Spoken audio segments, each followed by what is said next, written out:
what he said was true. Okay.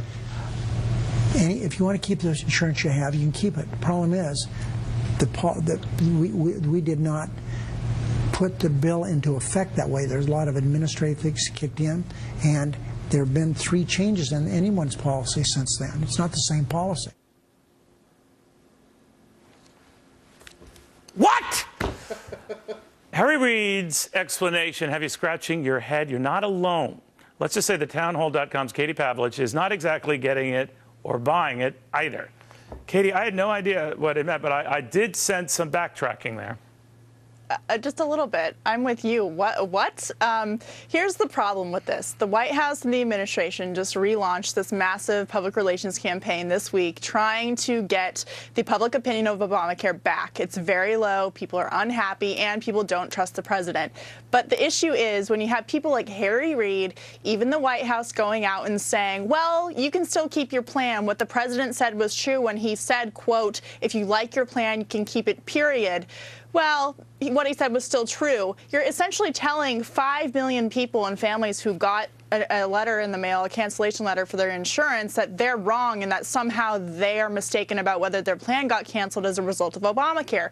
They can't start over with getting the public opinion back on Obamacare unless they are honest about what's going on. And Harry Reid is clearly continuing that lie. Well, we do have this thing called tape, or is it? What is it, maybe digital tape? Something. It's digital. Digital we trail. have a way to go back and find out what they said. And, right. and what they're saying now is not what they said then. And I guess this comes back to the credibility going forward. But I do see a lot of prominent Democrats who push this, doing a little bit of Heine covering here. And some of them who are even out of the Senate now. Ben Nelson was on this show just the other day saying, well, you know, we did relay to the White House every time we heard the president talking about if you want your health plan, you can keep your health plan. You want your doctor, you can keep your doctor. And I asked him, well, did that go directly to the president? I don't know. But clearly those who had their hands on this are now sort of taking their hands off this. It's a mess.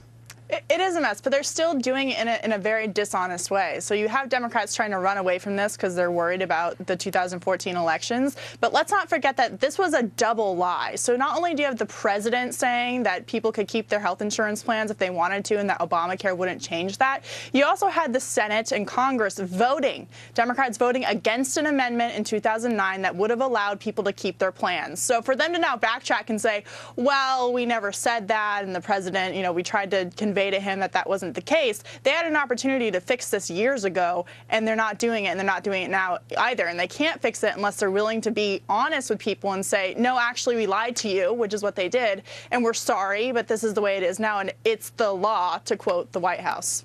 All right. Now, it's too late to cover fannies. I mean, you might have exposed the wall and just say, hey, we goofed. I mean, it would be stating the obvious, but it's too late for that. All right. Very good seeing you again, kiddo. Thank you, Katie Pavlich. Good to see you, too. See ya. Well, she's in the fight of her life, but Mary Landrieu still says she does not regret the vote that could end her political life. The Affordable Care Act, as I said, the bill itself has got very good concepts, and yes, I would support it again. But that doesn't excuse the poor rollout of what should have happened. You see what's going on here? This shifting, pointing fingers. Frank Luntz has been following this, says that other Democrats might not be so sure, might not be so confident. What are we to make of this, Frank?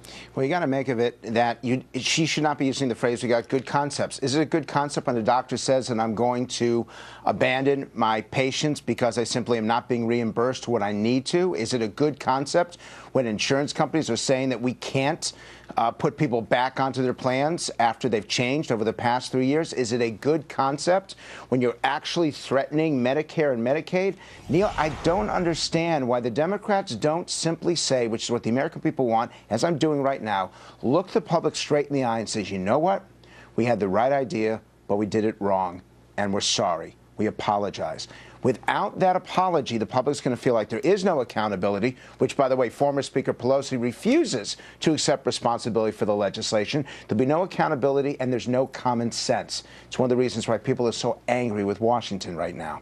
Do you think, though, that the administration has been arguing, much as Bill Clinton had said earlier this week, that give this a few months, 4 or 5 months, I think was the time period he was referring to, and a lot of the kinks are worked out, or that's how this is seen, is just ironing out kinks.